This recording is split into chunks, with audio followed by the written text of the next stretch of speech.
My name is Simone Ape Whitmore, and I was 29 the year my father introduced me to his CEO as his driver. Not his daughter. Not by name, his driver. He said it without hesitating.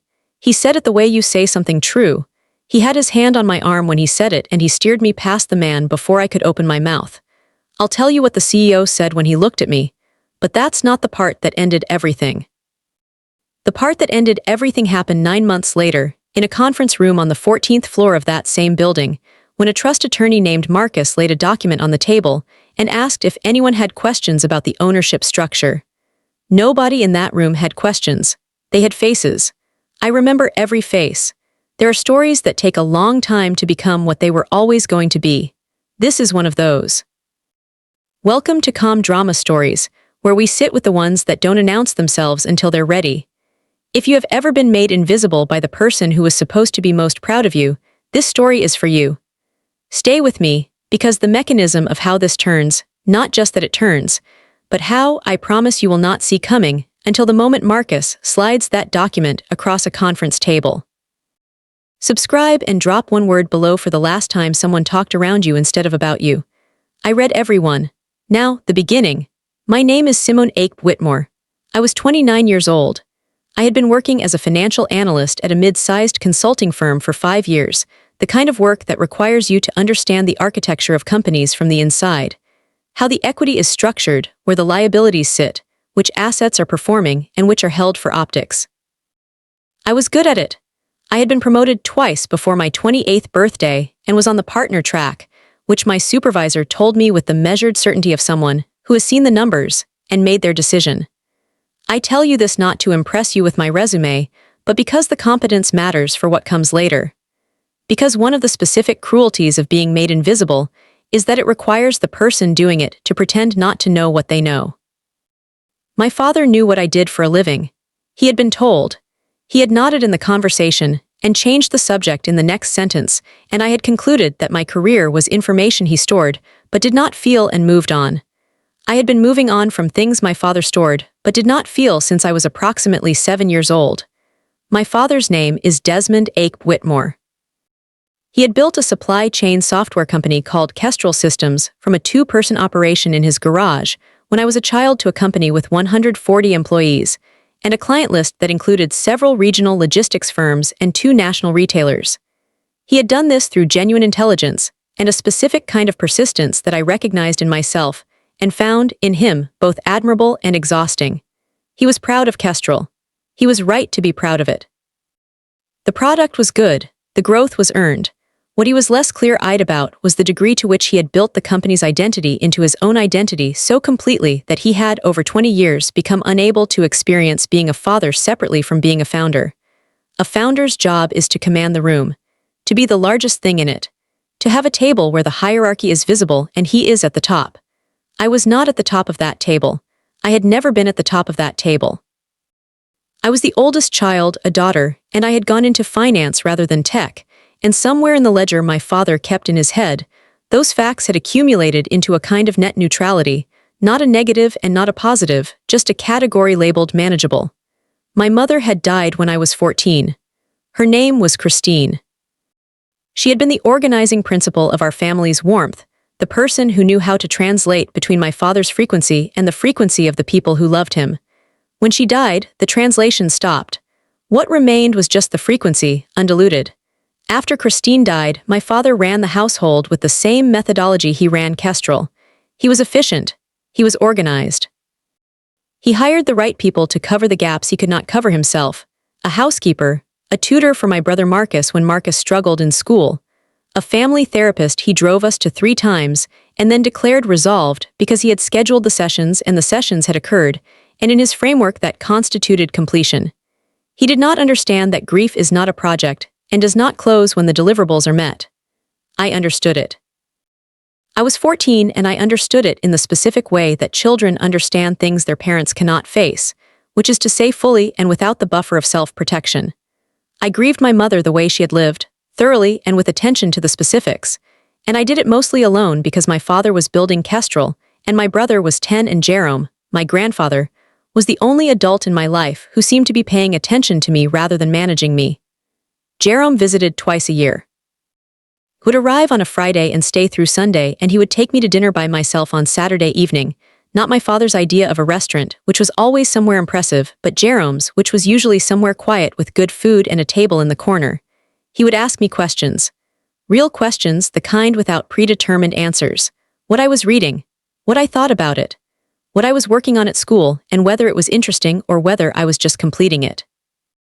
He remembered what I had told him the last time and built on it, which is a form of attention so rare that I recognized it immediately as exceptional. I grew up knowing that Jerome saw me. I did not understand until Marcus's office that he had been watching too. I want to say something about my father before I go further into this story, because I am trying to be accurate and not just wounded in my telling of it. He was not a bad man. He was a man who had built something large and had taught himself to see through a particular lens, and that lens had a blind spot, and the blind spot was me. That is a real thing. It has real consequences. It is also not the same as malice, and knowing the difference has been important to me. He loved me in the way of a man who has confused the expression of love with the expression of provision. He paid for things. He paid for the best things. My education, my first apartment, the car that I drove the night he introduced me as his driver. He paid for all of it without complaint. He did not sit in the audience at my college graduation because he had a client call scheduled and did not reschedule it. He did not know the name of my supervisor at the consulting firm, though I had mentioned it at least 4 times. He did not know, I believe, which city my firm's main office was in. He paid for things and he did not see me. I had spent 29 years understanding that these were the 2 facts of being his daughter, and that no amount of competence or achievement was going to restructure them. I had made a kind of peace with this. The fragile kind. Then came the Kestrel Systems Fall Party. Kestrel held a company event every October at a venue in the city. Clients, investors, senior staff, a band, the specific atmosphere of an organization celebrating itself in a way that is designed to impress. My father had been inviting me to this event for years, and I had been declining, not from hostility, but from a private and accurate sense that the evening would cost me something I couldn't afford to spend. That year I went. I went because my father had asked 3 times, and because I was 29, and because I had been working on the fragile kind of peace, and I thought perhaps showing up was part of maintaining it. I drove myself. I wore a dress I had bought for a work event the previous spring, charcoal gray, structured, the kind of thing you wear when you want to look precise. I arrived at 7:15. The venue was the kind of space that has been carefully designed to signal prosperity without stating it directly. High ceilings, warm lighting, a bar with good options, food stations rather than a seated dinner because a standing event puts everyone in motion, and motion is useful for the performance of accessibility. I knew the formula. I had attended enough client events at my firm to know how these evenings work, what they are selling and to whom.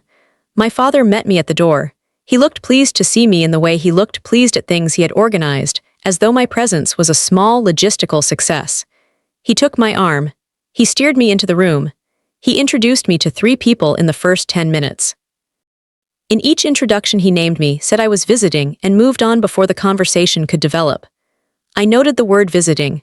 Not a daughter who has come home for an event. Visiting. It was a word that placed me as temporary, as someone passing through the Kestrel world rather than connected to it. In the second introduction, a woman named Patricia, a client I recognized from a Kestrel earnings deck I had reviewed at some point in my consulting work, asked me what I did. My father answered for me. He said I was in the city for the weekend. Patricia looked at me with a slight confusion that I understood completely. She had asked what I did. She had been told where I was on the map. I said, I'm a financial analyst. I work in corporate consulting. My father moved us on before Patricia could respond. We reached Frank Osai at 7:45. He was standing near the north windows with a glass of water, the specific choice of a man who stays clear-headed at his own company's parties. He extended his hand, and he looked at me with the specific attention of a person who has not yet been told who they are talking to. My father said, Frank, this is Simone. She drove me tonight. 4 seconds of silence. Frank looked at me. He looked at my father. Something moved across his face, controlled but present, the specific expression of a man who has processed an incongruity and is choosing not to name it in the moment. He looked back at me. His hand was still extended. I took it. I kept my face neutral. I kept it the way I had been keeping it since I was 7 years old, the Ape Whitmore neutrality that I had inherited from my father and which was, in this instance, the only thing we clearly had in common. I said, It's nice to meet you, Frank. Frank said, "And you?" He held my hand a beat longer than the shake required. Then he said, "What do you do?" My father answered for me again. He said something about traffic. The city. A sentence that was structured like an answer and contained no information about the question that had been asked. Frank listened to it. He let my father redirect. Then he looked at me over my father's shoulder with an expression I could not fully read and did not try to. We moved on. I stood in that party for 90 minutes. I had 2 glasses of wine and 4 conversations, and watched my father work the room with the energy of a man in his natural habitat. I watched him introduce a client's adult son who had made partner at a law firm. He said the son's name, his achievement, the year he had made partner, with the specificity of a man who had done his research and was deploying it to reflect well on his associations. He introduced an investor's daughter who had been accepted to a graduate program in urban planning. He said her name and her program and the acceptance. He said it with genuine pleasure. I stood 6 feet away and watched him do it twice, the thing he could not do with me, and I understood it in a way I had not understood it before. It was not that he could not be proud. He was proud of these people. The mechanism worked. The thing that was missing was not the mechanism. It was the seeing. He had not seen me, and without seeing there was nothing to be proud of, and without pride there was nothing to say. I drove home at 9:30.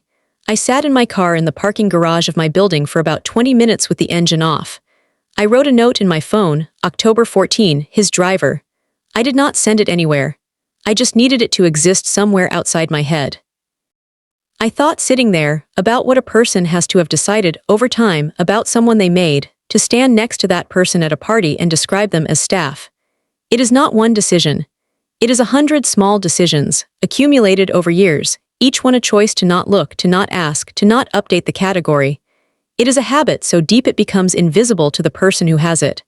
I drove upstairs. I hung the charcoal dress and I went to bed, and in the morning I went back to work. Jerome died 6 months later, March, and in November Marcus called. Let me tell you about Jerome properly, because he deserves to be told properly. My grandfather's name was Jerome Ape.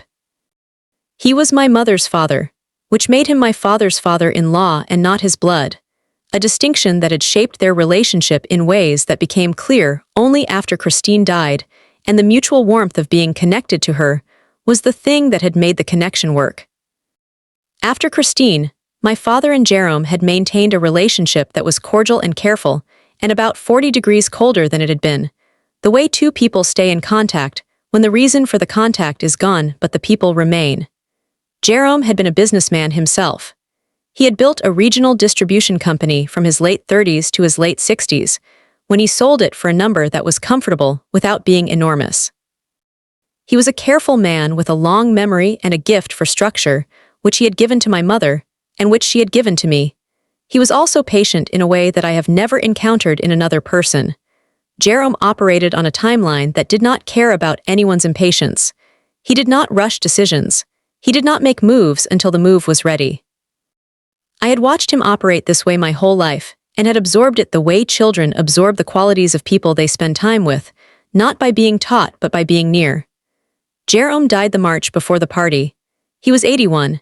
He went the way careful people sometimes go, with everything arranged, with the documentation in order, with instructions that were specific because he had written them to be specific and had checked them twice. I flew home for the funeral and stood in a church and heard people describe him as steady and precise and someone who got things right.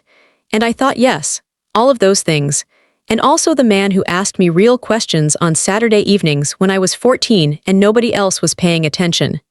He left me things. I knew about some of them. The pocket watch that had been his father's and had sat on his desk my whole life. The face scratched at 11 o'clock from some incident he would never explain, but would always smile at when I looked at the scratch. A set of books, 10 of them, the kind you read to understand how businesses fail rather than how they succeed, which is where most of the useful information lives. A letter I had read the night the attorney gave it to me and had not shared with anyone.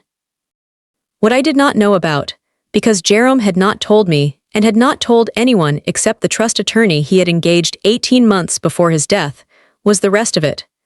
Jerome had been watching Kestrel Systems for 5 years. He had watched it because his daughter had been married to its founder, because his granddaughter was the founder's eldest child, and because Jerome had understood from a long career of watching companies that Kestrel was going to be worth something significant, and that the person in the family with the sharpest financial mind was not its founder. He had purchased equity in Kestrel Systems over 3 years through a vehicle that was legal and documented, and that appeared on Kestrel's cap table under a holding company name that bore no resemblance to Jerome Ape. He had accumulated a 14.3% ownership stake. He had done this quietly, and he had done it deliberately, and he had structured the trust so that this stake would transfer to me when I turned 30. My 30th birthday was 9 months after the October party. Marcus Osei Korteng, the trust attorney, called me in November. He said he needed to schedule a meeting regarding a significant bequest from my grandfather's estate that had not been disclosed at the time of the initial settlement because the terms required a review period before transfer. He said it in the professional, even tone of a man delivering information rather than news, and I made an appointment for the following week and went back to work. I want to tell you what that appointment was like, because it is the fulcrum of everything. I want to stop here for a moment. If you have ever sat in a room and been called the wrong thing by the person who was supposed to know your name best, leave one word below. Just one. I read them. And if you want to see what a 14.3% stake in a company looks like when it lands on a conference table 9 months after someone called you his driver, subscribe and stay. The 14th floor is waiting. Marcus's office was on the 3rd floor of a building near the courthouse, which is where trust attorneys tend to be because the work they do is adjacent to permanence. He was 63, quiet and unhurried, with the specific precision of a person who has spent his career in documents that must hold under pressure. He had known my grandfather for 11 years. He told me this at the start, not as preamble but as context, because he understood that the nature of what he was about to tell me required me to know that Jerome had made these decisions with someone who knew him well. He walked me through the equity position over the course of about 40 minutes, which is how long it takes to explain something significant to a person who is capable of understanding it completely, but has never seen it before. I asked questions. He answered them. He handed me the trust instrument, which was 47 pages, and the Kestrel cap table addendum, and the holding company registration documents, and the vesting schedule that said my 30th birthday in August was the transfer date. At the end of the meeting he said, "Your grandfather wanted you to know that he watched you for a long time. He wrote that specifically. He said he watched you and he knew what he was doing." I held the pocket watch in my jacket pocket. I had been carrying it since the estate was settled. I put my hand around it through the fabric. I said, "He never told me," Marcus said. "He felt it was cleaner not to. He said knowing in advance would change how you moved through rooms you would be in anyway, and he didn't want to change how you moved." I thought about that for the rest of the day. Jerome had watched me move through rooms, including rooms at Kestrel events I had attended over the years with my mother while she was alive, and he had decided that the way I moved was exactly right, and he did not want to alter it by telling me I was carrying something. He had watched how I moved. He had decided I was the right person. He had filed the paperwork. I drove home from Marcus's office, and I sat at my kitchen table for a long time with the trust instrument open in front of me. 47 pages. Jerome's signature at the bottom of the transfer clause in the careful cursive of a man who had always signed things like they were going somewhere they needed to arrive. I thought about October 14th. His driver. I thought about how my father had steered me past Frank Osei in a single practiced motion, the move of a man who had done this, in various versions, my entire life. I thought about 14.3%. I did not call my father. I went back to work. The 8 months between Marcus's office and my 30th birthday were the quietest months of my adult life. Quiet in the way that a room is quiet when you are the only one who knows what is in the walls. I did my job. I did it well, the way I had always done it. I ran my financial models, and I filed my reports, and I made partner, which happened in March with the specific understated ceremony of a firm that communicates through compensation adjustments and new letterhead rather than speeches. My name went on the door. I stared at it for approximately 30 seconds and then went inside to read a cap table for a client I had been working with for 8 months. I did not tell anyone at the firm about Jerome's estate. The trust was mine and the work was mine, and those two things existed in parallel, and I saw no reason to collapse them. I had spent my career learning to assess companies from the inside, to find the structural load, to see what was decorative and what was essential. Jerome had left me equity in a company that I now had both a personal and professional relationship to. The irony of that was not lost on me. I sat with it on the weekend, in the quiet of my apartment, working through the Kestrel materials Marcus had given me the way I worked through any client's documents. Carefully, without attachment to a predetermined conclusion. Kestrel was a good company. I had always believed this abstractly because my father had built it, and he was genuinely intelligent and genuinely capable. Looking at it analytically confirmed it. The growth was real. The client retention was above industry median. There was one structural issue in the East Region vendor contracts that I flagged in my personal notes, and that would, if unaddressed, compound over the next 2 years into a material liability. Everything else was clean. I found this, I realized, oddly comforting. My father had built something that held up under scrutiny. That was true regardless of the rest of it. There was a bad week in April. I do not always talk about bad weeks, but this one is part of the story.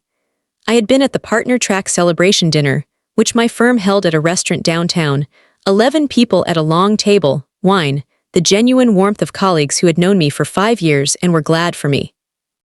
I drove home afterward and I sat in my car and I thought about Jerome's words as Marcus had relayed them. He watched you for a long time, he knew what he was doing, and I thought about October 14th, his driver, and I thought about the graduation my father had not attended and the supervisor name he did not know and the city he could not place. And I thought, Jerome saw me and my father didn't, and Jerome is gone, and my father is here. I sat in the car for a while with that thought. It was too complicated to be only sad, and too sad to be only complicated. My grandfather had corrected the architecture of a situation that my father had created, and the correction was real and documented and mine.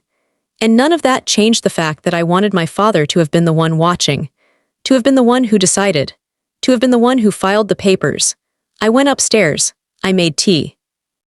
I held the pocket watch and I thought about Jerome at his Saturday evening dinners, asking real questions, remembering the answers, building on what I told him each visit. He had not been my father. He had been the person who paid attention when my father did not. That distinction mattered and was its own kind of grief, and I was not going to resolve it in an April parking garage. I called Jerome's wife, my grandmother Eunice, on Sunday. We talked for 90 minutes about nothing in particular. She told me Jerome had called me the one who understood how things were put together. I sat on my kitchen floor after that call for about 10 minutes. Just sat. Let it be what it was.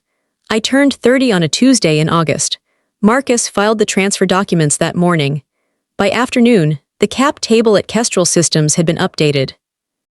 The holding company's stake transferred to me, to Simone Ape Whitmore, my full name, both names, my mother's father's name and my father's name together in one legal instrument in a document that had been patient for 3 years.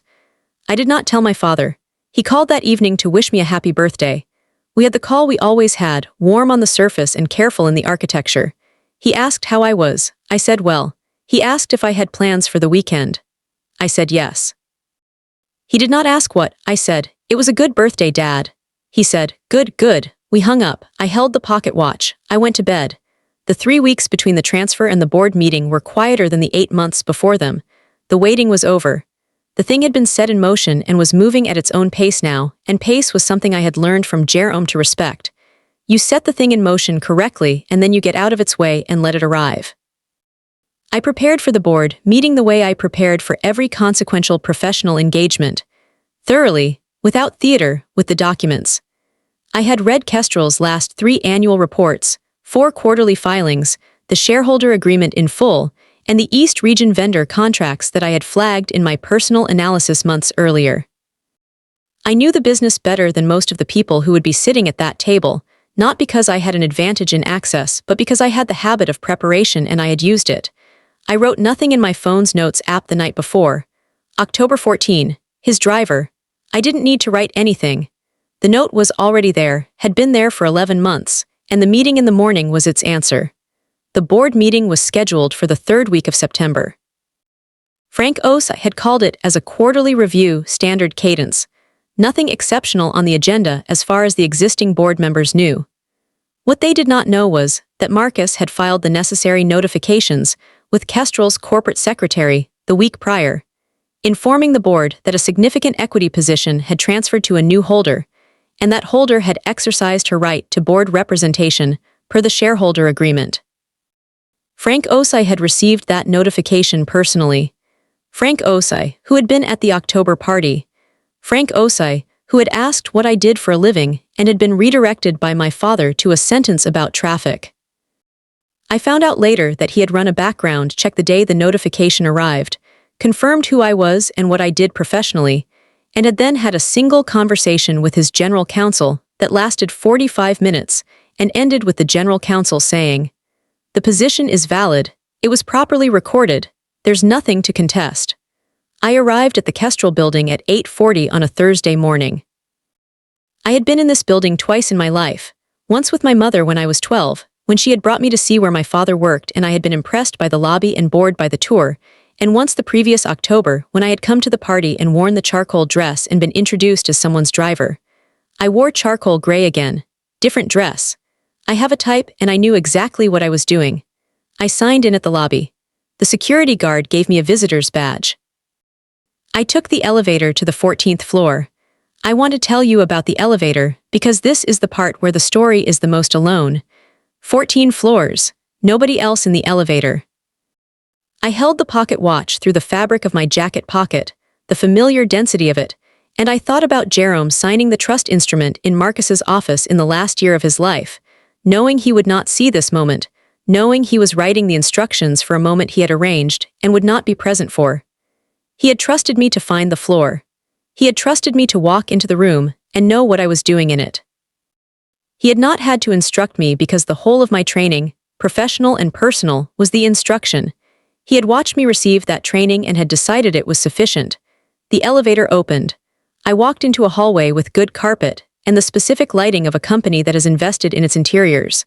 I found the conference room at the end of the hall. The conference room had floor-to-ceiling windows on the south side. The city spread out behind the glass like a demonstration. I had been in many conference rooms in 5 years of consulting. This one felt like the conclusion of something that had started a long time before I was old enough to understand it was starting. Marcus was already there. He stood when I came in, which was not necessary and which I noticed. He had known Jerome for 11 years. I understood, looking at him standing up in that conference room, that he had been carrying some version of this moment as long as I had been carrying the pocket watch. My father walked in at 8:55. He looked at me. He stopped walking. I want to be careful about how I describe his face because I have replayed it many times, and I have tried each time to see it accurately rather than through the lens of everything that preceded it. What I saw was not guilt. What I saw was not even surprise in the full sense. It was a specific kind of recognition, the recognition of a man who is seeing a shape he already knew existed somewhere but had not located until this moment. He had known Jerome had equity. He had not known where it had gone or that it had gone to me. He sat down across from me, 2 chairs between us. He did not speak. Frank Osa came in last. He sat at the head of the table. He looked at me the way he had looked at me 11 months ago in a party venue with the same registering attention, except now there was no ambiguity about what he was registering. He said, "Good morning, I believe some introductions are in order." He looked at my father. He looked at me. He said, "Desmond, I think you know Simone. She holds a 14.3% stake in Kestrel Systems as of August. She'll be joining the board." My father said, "I know who she is." Frank said, "Good." The room was quiet for a moment. The city spread out behind the windows doing nothing in particular. I said, "Good morning." I said it to the table. I said it the way you say something when you don't need it to be large. The meeting proceeded. I listened. I asked 2 questions. One about a vendor contract in the East region that showed a liability structure I recognized from my consulting work as the kind that compounds quietly if unaddressed. One about a capital allocation decision, scheduled for Q4 that I wanted to understand better before the next meeting. I asked them the way I asked questions at my firm, precisely, without apology, in the language of someone who has read the documents. Frank answered both questions fully. He treated the questions with the respect that good answers deserve. When the meeting ended, he stood and said we would schedule a follow-up for the vendor contract issue before the next quarter. I thanked him. I picked up my notebook. I put the pocket watch in my jacket pocket. My father was still seated when I stood. He looked at me from across the table and I looked back at him, and the distance between us was exactly what it had always been and was also entirely different. He said, "Simone." I said, "Yes." He said, "Your grandfather." I said, "Yes." He said, "Did you know?" I said, "No, Marcus called me in November." He looked at the table. He looked at his hands. He said slowly, the way people say things that are arriving in them in real time, "He never told me either." I said, "He wouldn't have, you know how he was."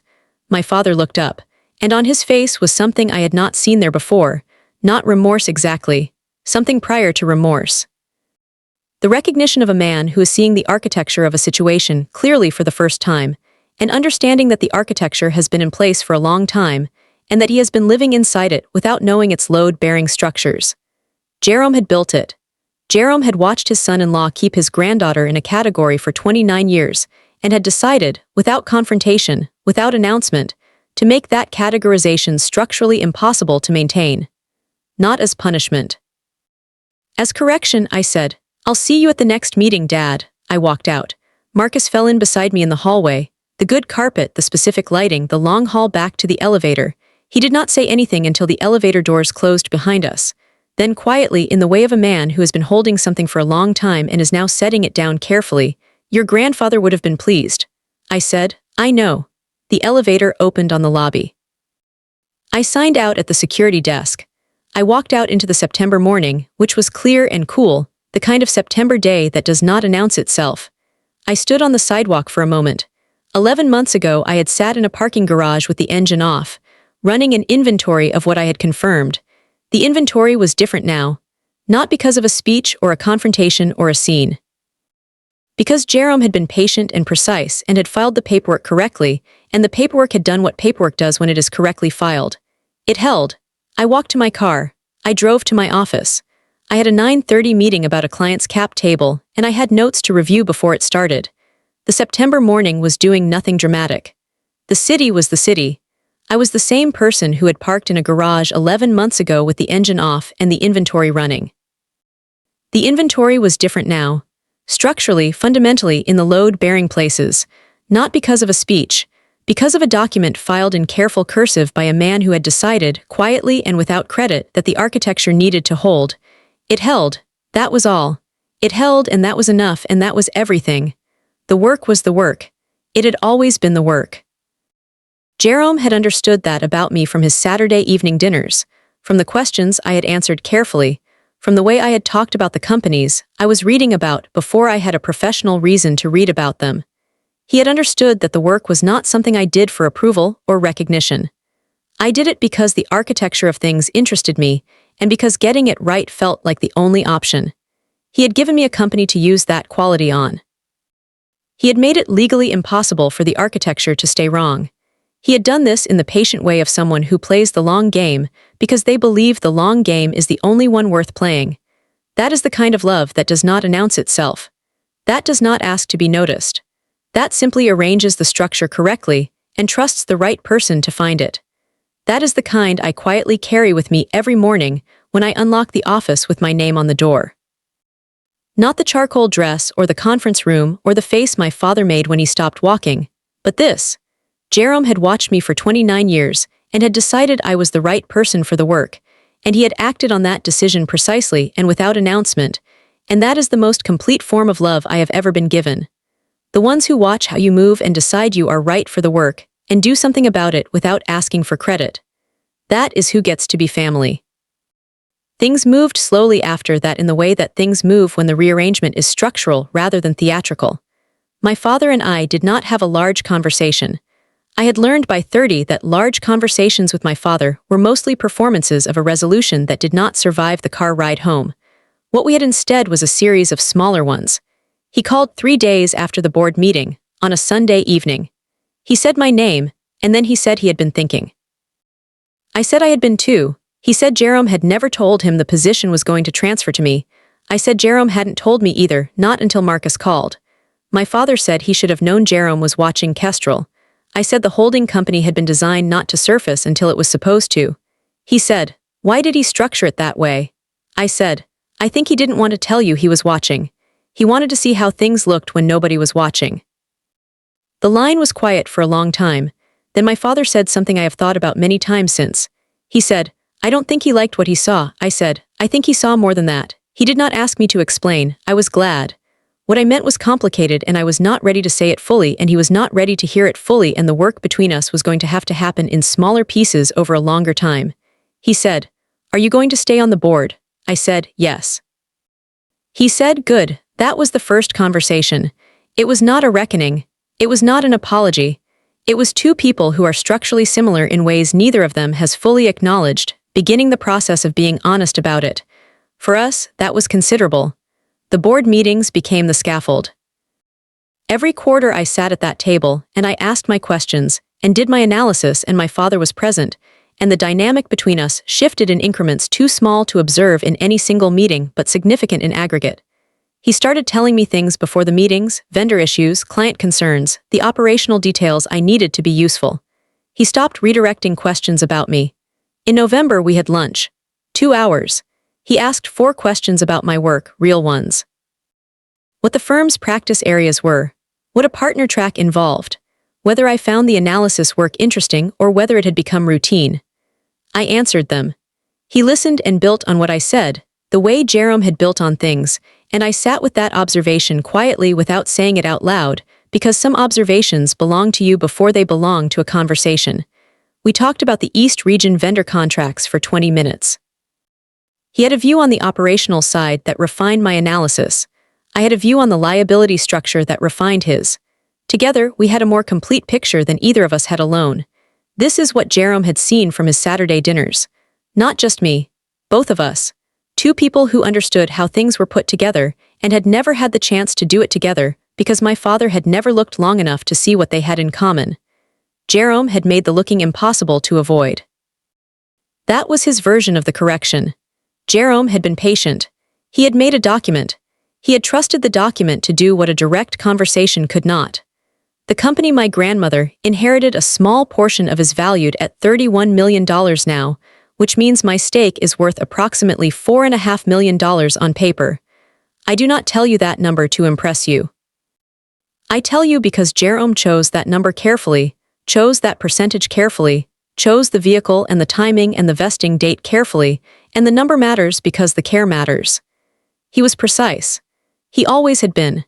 He gave that precision to my mother and my mother gave it to me, and I used it every day at my desk and in the margins of every document I have ever filed. My grandmother Eunice came to the city in January, and I took her to dinner and we talked about Jerome for 2 hours. She told me about the last year of his life, the way he had been careful about his affairs, the methodical ordering of everything he wanted to leave behind. She said he had spent several months on the trust documents, and she had asked him once why it was taking so long, and he had said there were details worth getting right. Details worth getting right. She told me he had been satisfied when it was done. Settled, she said. The way he looked when a thing was exactly the way he wanted it. She said she didn't know the specifics. He had kept the kestrel position entirely through Marcus's office, but she knew the feeling on him when he came home from those appointments in the last months. Calm, finished. I held the pocket watch under the table while she talked. The familiar weight of it. The scratch at 11 o'clock that I would never explain. I thought about Jerome at 80 years old, sitting in Marcus's office, reviewing the trust instrument, signing it in his careful cursive. My name at the bottom of the transfer clause. Both names, her father's name and his own son-in-law's name together in one legal instrument, the two halves of the family joined on a document that would not become active until I was old enough to know what to do with it. He had thought about all of it. He had held all of it. I told Eunice he had gotten the details right. She said he always did. He just didn't always announce it. I thought about my father's first question after the board meeting. Did you know? No, I didn't know. And Marcus had told me that was intentional, that Jerome had felt knowing in advance would change how I moved through rooms I would be in anyway, and he hadn't wanted to change how I moved. He had watched me moving correctly. He had decided the room needed to change, not me. That is what he did. That is what the document was. Not a gift in the usual sense. A correction. A structural correction, applied quietly, filed precisely, timed to land when the person who needed it had enough years behind her to use it, and enough years ahead of her to use it long. He watched how I moved. He decided I was the right person. He made it impossible for the architecture to stay the way it was. That is what choosing looks like when it is done without announcement. My father introduced me to a client at a Kestrel event last spring. He said, "This is my daughter, Simone. She's a partner at her firm and a board member here." He said it in the careful way of a man learning a new language. The warmth was still approximate, but the facts were right, and the facts, in front of the people whose opinion governed his sense of himself, were exactly right. I stood beside him and I let them be right. That was enough. That was what was available, and I chose to receive it as what it was, which is a beginning, small and careful, in a man who had never been good at beginnings. A beginning is not an ending. It is not a resolution. It is two people in the same room describing the same situation accurately, which is the precondition for anything else. We are in the precondition stage. I find I have patience for it. Jerome was patient. I am his granddaughter. I understand how things are put together, and I understand that the putting together takes as long as it takes. The pocket watch is on my desk, scratched at 11 o'clock. I will never know what happened to it, and I have decided I prefer it that way. It sits on the corner of the desk in my office, which has my name on the door now, and the window that faces east and gets the morning light I asked for when I made partner, and a view of the city that spreads out the way cities do, indifferently and comprehensively, without knowing what you have just come through to stand at a window and look at it. I look at the watch sometimes when I am reading cap tables and trust instruments. I think about a man who signed a document in careful cursive and trusted that the right person would find her way to the 14th floor when the time came. He was not wrong. I found it. Family is not the person who names you correctly the first time. Sometimes it is the person who files the paperwork in secret so that the naming cannot be avoided forever. The person who watches how you move and decides the architecture needs correcting and corrects it, quietly, in the way of someone who understands that the right document, properly filed, does more lasting work than any argument. The ones who show up in your story before you know they are in it. That is the kind of family Jerome was. That is the kind I am trying to be. That's my story. One October party where I was someone's driver. One trust instrument with both my names on it. And one grandfather who sat across from me at Saturday evening dinners for 20 years, asked real questions, remembered the answers, and decided, in his careful and unhurried way, that the architecture needed correcting and that he was the one to correct it. He did not tell me he was watching. He did not tell me he was carrying something for me. He did not ask for credit for any of it. He just filed the papers. If someone has been doing the quiet structural work for you, the watching, the filing, the patient arrangement of the load-bearing pieces, tell them while you can. If they are gone, tell someone who knew them. Tell Eunice over dinner.